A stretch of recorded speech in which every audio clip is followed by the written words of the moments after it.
Korea best not make any more threats to the United States. They will be met with fire and fury like the world has never seen. The United States has great strength and patience, but if it is forced to defend itself or its allies, we will have no choice but to totally destroy North Korea. Rocket Man is on a suicide mission for himself and for his regime.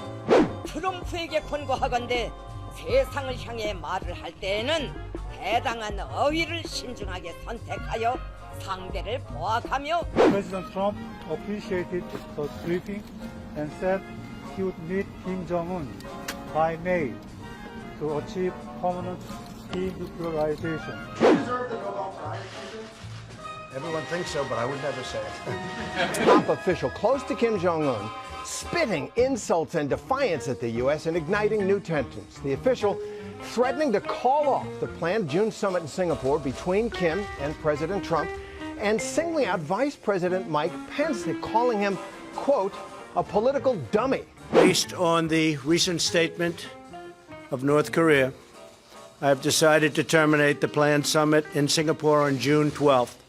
When news broke today that President Trump had canceled the summit with Kim Jong-un, there was a mad rush to a White House website, not for more information about Trump's decision, but of course to the gift shop for the commemorative summit coins, where, lo and behold, the coins had been designated the deal of the day, selling for the low, low price of just $19.95. Mike has spent 2 days doing this. We've gotten to know their people very well, and you people are going to have to travel because you'll be in Singapore on June 12th. And I think it'll be a process. It's not, I never said it goes in one meeting. I think it's going to be a process. But the relationships are building, and that's a very positive.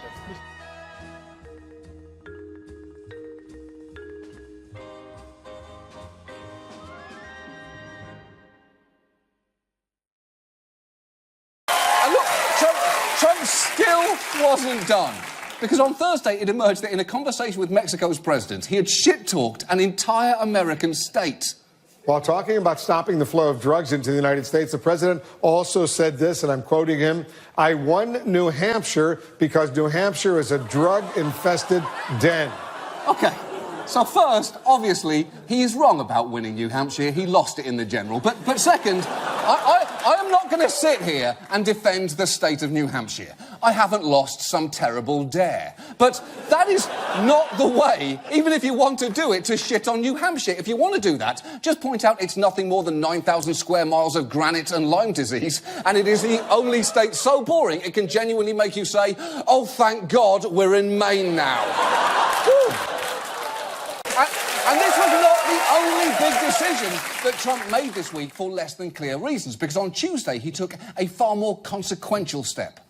President Trump is ending former President Obama's signature immigration program. The Deferred Action for Childhood Arrivals, known as DACA, protects about 800,000 undocumented immigrants who came to the U.S. as kids from deportation. Yes, Donald Trump ended DACA, which allowed him to both kill an Obama-era program and pick on hundreds of thousands of immigrants, which for Trump is really killing two birds with one stone, incidentally, his favourite childhood pastime. Mommy, I killed the fancy pigeons again. I need a new batch.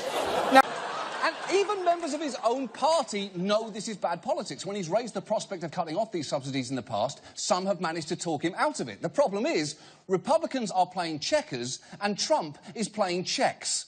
That's right, checks, the game of stress-eating Chex Mix, because you do not understand your job.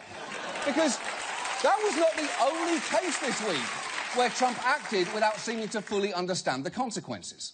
It is official. President Donald Trump has said that he will no longer certify that Iran is complying with the nuclear deal or that it is in the United States' national interest. This goes against what his own national security team and all the allies and global powers that signed the deal actually believe. Exactly. Donald Trump seems to be pretty much alone on this. His defense secretary thinks Iran is in compliance, as does his Secretary of State, and I'm pretty sure that Mnuchin does as well, but I'm so getting nothing, it literally makes life on Earth safer. Now, McCain's vote was an incredibly dramatic moment, although CNN could not help trying to amp up the drama even more. 1:29 a.m. Senator McCain re-enters the chamber. Senate Majority Leader Mitch McConnell stands at the front of the room like he had most of the night. McCain waves his hand to get the attention of the Senate clerk, pauses for just a moment, and gives a dramatic thumbs down. Senator Elizabeth Warren leans in to get a better look and breaks into applause. Senator Dianne Feinstein, a single assertive clap. Meanwhile, Senator Roy Blunt shakes his fist at the heavens, wondering how an omniscient God could be so cruel, while Senator Claire McCaskill does something that looks like the Macarena, and the ghost of Strom Thurmond carves a racial epithet into a wooden desk using the blunted edge of a mechanical pencil. Now, as we mentioned last week, the bigger issue with Trump's sudden bombing of Syria is it runs directly counter to everything he'd said previously through tweets like, "What I am saying is stay out of Syria." But it turned out that was just a warm-up for a week full of foreign policy flip-flops. President Trump making a number of stunning reversals as he faces multiple foreign policy crises after repeatedly calling NATO obsolete on the campaign trail. NATO, in my opinion, is obsolete. Now, Mr. Trump changing his tone. I said it was obsolete. It's no longer obsolete. It is incredibly annoying how long it took Donald Trump to reach a conclusion that everyone else had already reached. It's like a flat earther finally admitting the earth is round. Yes, you are finally right, but I'm still mad at you that you ever believed that shit in the first place. And it got even worse, as Lester Holt asked Trump about his claim that Comey had exonerated him 3 times. We said it once at dinner, and then he said it twice during phone calls. Did you call him? In one case I called him, in one case he called me. And did you ask him, am I under investigation? I actually asked him, yes. I said, if it's possible, would you let me know, am I under investigation? He said, you are not under investigation. I call bullshit. I call turbo bullshit on that. There is no way those conversations went down in that manner. Trump has somehow managed to be both a terrible and an amazing liar, and I don't know how that's physically possible. Now, Comey declining his answer doesn't necessarily mean there's anything there. He could just be operating out of an abundance of caution. But there was a moment where he seemed to hint at something new, and it came when discussing the FBI's lack of surprise at Attorney General Jeff Sessions recusing himself from the Russia investigation. Our judgment, as I recall, was that he was very close to and inevitably going to recuse himself for a variety of reasons. We also were aware of facts that I can't discuss in an open setting that would make his continued engagement in a Russia-related investigation problematic. Now that sounds like a big deal. If someone asks you if you've ever had sex with a turtle and you say, there are facts about that I can't discuss in an open setting, the answer is yes. And the closed setting you'd prefer to discuss it in is eggslist.com, a message board for finding hot, freshly hatched turtles to have sex with. But the strangest part of Linton's response came when she wrote, "Do you think the US government paid for our honeymoon or personal travel? LOLOL." To which the answer is, I hadn't actually considered that, but now that you've brought it up, yes, almost definitely. And guess what we found out just last week? Multi-millionaire Treasury Secretary Steven Mnuchin formally requested that he and his new wife Louise, regularly seen in designer clothes with purses at $10,000 plus, be allowed to travel in style in a government jet on their honeymoon to Europe. It's true. A man worth an estimated $300 million asked to use a government jet for his European honeymoon, and the request was later withdrawn, which is good, because that would have been a breathtaking waste of money. And that is really saying something for Mnuchin, considering that he invested in Collateral Beauty, a movie that was, and not a lot of people know this, a movie. But that uncertainty is really taking a toll. Anthem pulled out of the Obamacare marketplace in Ohio, citing, among other things, continual changes in federal operations, rules and guidance. And yeah, that will happen when no one knows what the law is even going to be. And yet one of the prime drivers of all this chaos seems oddly cavalier about that Anthem news, and also the prospect of people losing coverage. Just yesterday, we learned that the last statewide insurer in Ohio is leaving. Have you folks heard about that? That's it. Bye-bye. Wave goodbye. What a mess. OK, we all need to remember that sentence, because those may be the exact words that Trump uses one day as a mushroom cloud explodes across America. Bye-bye, wave goodbye, what a mess. turns out, Tribble is not the only case where FBI experts overstated their confidence in their results. The Innocence Project and the National Association of Criminal Defense Lawyers found from the 1970s through 1999, in 268 cases where FBI hair analysis led to a conviction, 257, or 96% of them, had errors in analysis. Oh, it gets worse because 9 of those defendants had already been executed, which is horrifying. And you would expect FBI hair analysis to have a higher rate of accuracy than your friend's hair analysis of you can totally pull off bangs, because you can't, you absolutely can't. Believe me, I couldn't. Just learn from my mistakes, kids. Save yourselves. It's too late for me. And look, the point is, Boris carries a lot of water for this president. Remember when Trump called African countries shitholes? Well, this was Boris's hot take. Media outlets such as CNN are cursing up a storm. Not only are the anchors on the networks cursing left and right using the word, it has been written in bold letters across their screens. President Trump said the word once in a private meeting. How is it okay to repeat it and splash it on the screen hundreds of times? I believe that makes no sense. Okay, hold on. First of all, what the fuck was up with that zoom? He's like the dramatic chipmunk of disingenuous bullshit.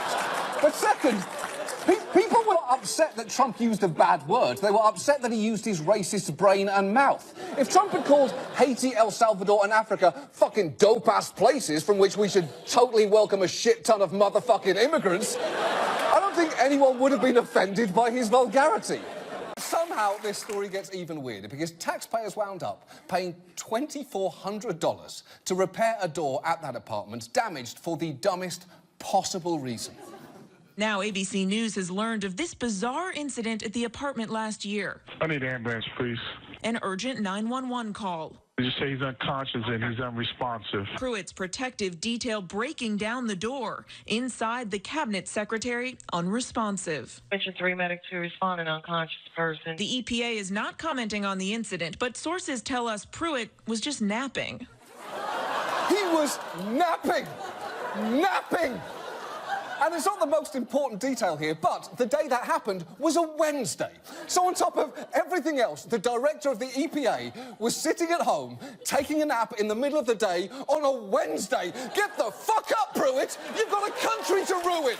Interestingly, in the middle of all of this, Russia has been gearing up for its presidential election, which actually took place this morning. And we can now reveal that the winner of that election was Hillary Clinton!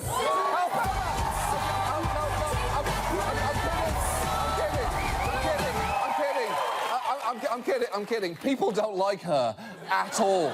At all. Not even a little bit. No, the winner, ouch, was... The winner was the poison guy. And Putin's win isn't really much of a surprise, given that 3 potential candidates who might have had the best chance against him didn't even make it onto the ballot. Alexei Navalny was barred from running thanks to what he says are politically motivated embezzlement charges. Garry Kasparov fled the country, saying he fears political persecution. And Boris Nemtsov was shot in the back in 2015. In other words, they were fucked, harried and killed, respectively. Look, for now, let's move on to India, an economic and cultural powerhouse and the reason that your most annoying friend won't shut up about Bikram yoga. We get it, Paisley. You can fuck upside down now. Now, this week, India hosted a number of foreign dignitaries. First, there was Canadian Prime Minister Justin Trudeau, whose visit got off to a rocky start. Prime Minister Modi's glaring silence on the visit of Canadian Prime Minister Justin Trudeau to India hasn't gone unnoticed. No welcome tweet, no airport hug, and no joint visit to Gujarat. Is Canada's Prime Minister Justin Trudeau getting the Modi snub? Ouch! It seems like Modi's treating Trudeau like a guy who finishes 3rd on The Bachelorette, which, let's face it, is actually what Justin Trudeau looks like. Oh, he'd get to hometowns, sure, but after Fantasy Suite, it's donezo. It's not just Kim Jong-un who is touchy about what happened in Libya. Gaddafi's death is a common obsession among autocrats. In fact, even Putin apparently thinks about it a lot. Putin watches that tape over and over and over again. It's all he can talk about for quite some time. Vladimir Putin was determined Gaddafi's fate would not be his own. Okay, you know what? I'm not actually surprised by that. Because if you told me that there is a video that Putin watches over and over again, I would guess it's of someone being murdered. No, that's his Big Lebowski. He just throws it on in the background whenever he's folding laundry. In fact, but far from backing down from that term, Blankenship defended it in his signature style. I don't see this insinuation by the press that there's something racist about saying a China person. Some people are Korean persons and some of them are African persons. It's not any slander there. Except no one has ever used any of those phrases. Ever. And by the way, African Persons sounds like an album that Paul Simon made that the record label absolutely positively refused to release.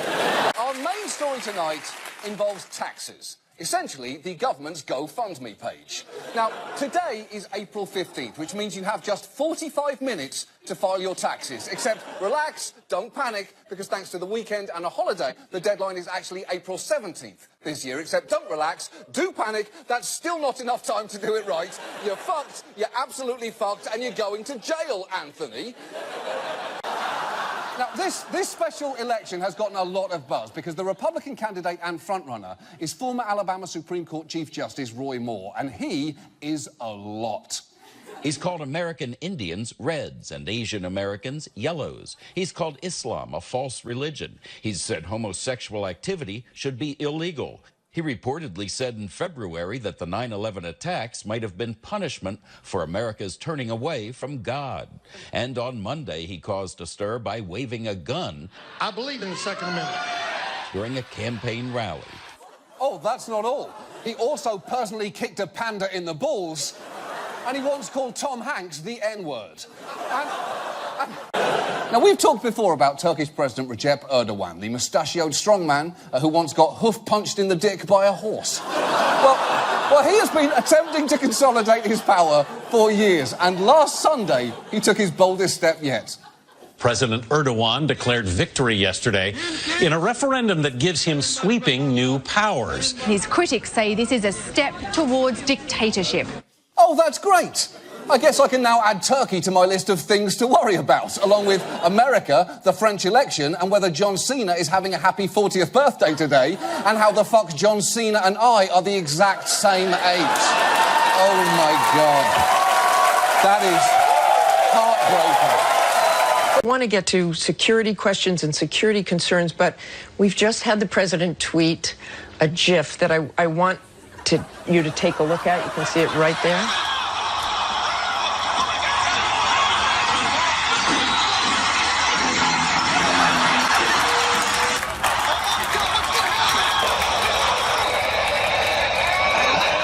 Obviously, President Trump has taken some video and put a CNN Mike logo on who he's beating up. You know, at this point, I have no choice but to admit that Trump was right. There is at least one grandparent who poses a grave and immediate threat to America. Unfortunately, it's the grandparent currently in fucking charge of it. And for the record, even after he signed the bill, he got another chance. Mr. President, do you want the support of these white nationalist groups who say they support you, Mr. President? Mr. President, have you denounced them strongly enough? A car plotting a group of people, would you call that terrorism, sir? So here is the problem. Here is the problem with that. A non-answer in a moment like this is an answer. If you had asked me, have you ever been aroused by the fairies in Zelda, the Ocarina of Time? And I responded by slowly and silently walking away from you, you would know exactly what I was saying. Or that instead of putting his assets into a blind trust to help reduce conflicts of interest, he simply showed America that he has many large stacks of paper, presumably containing the sentence, "I can't believe I'm getting away with this," printed 750,000 times. No. Instead, we're going to talk about Trump's assault on something even more basic, the norms governing how our leaders engage with us and how, in turn, that affects the way that we engage with one another. It's why even the notion of getting him can feel so hopelessly futile. And let's first stipulate that it definitely doesn't help that so often what Trump says is complete nonsense. We often read transcripts of Trump's speeches, and it's something that everyone should actually do once in a while, because when you strip away his blindly confident, entertaining delivery and just read his words, it is staggering how incoherent he is. In the UK, Boris Johnson, Foreign Secretary and dumpy Swedish beetle, celebrated the day by visiting school children, which is a perfectly pleasant idea. But when you turn up the audio, the subject of Cleopatra apparently came up, and Johnson decided to tell the kids, unprompted, how she died. She got some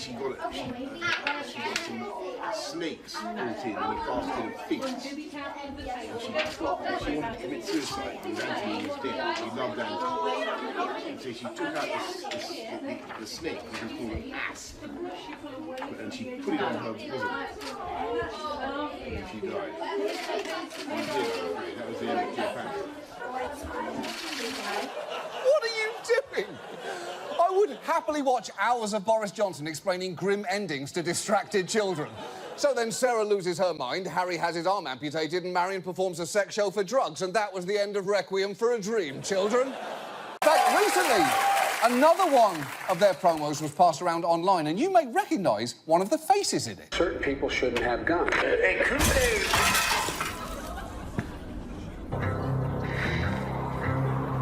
Now, don't laugh, he's absolutely right. And if NRA members are annoyed with what I'm saying right now, they should do the exact same thing and smash their expensive televisions with large sledgehammers.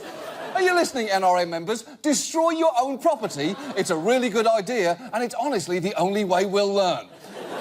Now, NRA TV produces a lot of videos like those that are essentially just trolling for your attention, but their content goes much, much deeper than that, as you will see if you go to their website or if you watch it on streaming devices like the great and powerful Roku. They said it again, Harry! They said our name! It's happening! It's finally happening! All politicians self-mythologise, of course, but Zinke has a real flair for creative licence. For example, he served as a Navy SEAL, which is genuinely impressive. But here is how his service was described in an ad for his book. Zinke rose through the ranks to be a commander at the same SEAL team that killed bin Laden, saved Captain Phillips, and rescued the lone survivor. Now, to be clear, Zinke retired as a member of that SEAL team 10 years before it saved Captain Phillips and 12 years before it killed bin Laden. But Zinke has actively blurred those lines. He once sent out this congressional campaign fundraising email citing his time as a SEAL with the subject line, "Who killed Osama bin Laden?" Which is only a fair title if the email goes on to say, "Definitely not me. You must be thinking of someone else, but he sounds great and you'd probably vote for that guy for Congress." The Australian media has understandably jumped on this story like a deputy prime minister with a wife and 4 children jumping on his 33-year-old former media advisor. And they even went so far as to track down the father of his girlfriend, who is frankly not thrilled with Barnaby's behaviour. The man who could be his future father-in-law says he wants the Deputy Prime Minister roasting on a spit. Peter Campion is bristling with anger. I think a deputy PM on a spit would be, quite a sight.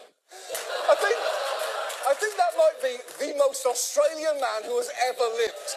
You know, in Australia, they don't actually have Santa Claus. They just have that guy coming down your chimney, and whether you've been bad or good, he just beats you with a newspaper. And Cohen's pitch to potential clients was pretty brazen. A Republican strategist says his sales pitch went something like this, quote, "I don't know who's been representing you, but you should fire them all. I'm the guy you should hire. I'm closest to the president. I'm his personal lawyer." And that is a little bit weird, because lawyers don't generally pitch themselves by offering up info on their other clients. It's like a doctor saying, "If you hire me, I'll tell you about all of Larry King's birthmarks." Well, first, you're not supposed to be sharing that information, and second, ew! Ew! Oh, and so you know, that very talented legal mind that Trump's talking about is this guy, Fox News contributor Judge Andrew Napolitano, a man whose persona is so overwhelmingly non-authoritative, I just assumed he was a judge in the Judge Reinhold sense of the word. Spicer was quoting Napolitano directly, and even by Fox's standards, the judge is an unreliable source. He has a history of entertaining dicey conspiracies. He once questioned whether bin Laden was actually killed. And a few years ago, he went on Alex Jones's show and said this regarding the World Trade Center. It's hard for me to believe that it came down by itself. I think 20 years from now, people will look at 9/11 the way we look at the assassination of JFK today. It couldn't possibly have been done the way the government told us. What a very talented legal mind.